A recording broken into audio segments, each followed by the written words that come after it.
sige na pong kaulan, hindi na po kita kapanglimpyo ning atong limutangan sa atong mga manok. Ato na lamang ilang diktahan nato katag sa pagkaon kay sige na mapunig paabot nato sig pangwit na nato. Tuwako na netong til. Gusto nyo silang mutuka, paabot-abot lagi kita mga mutuang ning ulan yan sa mga wala sige pa man yung ulan ang karon si ato namin yung ataga naman ng kinig kay basin maabtan pag kita mo bunok na pag kinig balik no katulad taliksik pa man gani. Pero okay lang basta kay ato rang pili-piliyon ang lugar nga atong hatagan kanila sige na tanggigin panuwak na itong sanina gani laita na kay kita kanila ato namang hatagan ato rang pili-piliyon ang lugar nga pag-aga nato silang pag-aon.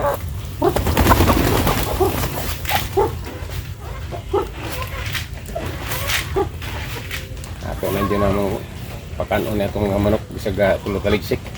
di mapod mayo nato dili na ito pakanon ng una. Nalang dyan nato buntag hapon nato sila hatagan dyan nato silang mga pagkaon hindi dyan mapaltos kayo kung ato pong paltoson ilang mga usa ka kalanan sigurado pong makaepekto pag kini inungdan nga dili na mo itlog pagkaugma.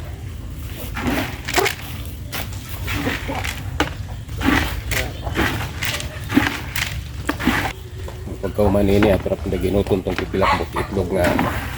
harvest nato kay naman dyan nato itlog makuha nato matag adlaw dili mo dyan nasiro kita sa mga itlog sa atong mga manok. Kabayan sa itlog nga itong kalamitin na tagadlaw dili na kita makaproblema guys na di kita gamit nato madali nato luto pasudaan nato mabuntag kay importante mabuntag medyo dali ra man nato luto ang itlog nya dili na gyud kita magpalit og tindahan kay may itlog nga makuha nato pirmi sa atong mga manok tayo gani dili gyud mag kinaurot yato gamit guys ang tagadlaw kay ubay man usahay napoy panahon nga jutay-jutay ra gyud sila di man gyud pinaminti nga steady ang ilang pagpangitlog nga dagkan gyud na di panahon nga minus sila usahay pero okay ra kay pagkaugma mo bawi na pud kana o dagkan na pud pagkasunod ugma majutay kay karong adlaw itlog pagkasunod ugma o dagkan na pud kana maray na kayo yung mga manok nato guys kay dili gyud kita makapsan og itlog matag adlaw.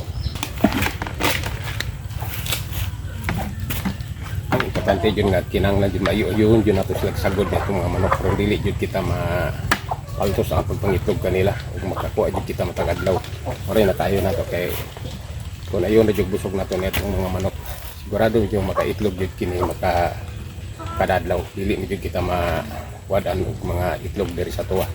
ug daghang mo palit og itlog kay gusto sila magpaliwat og mga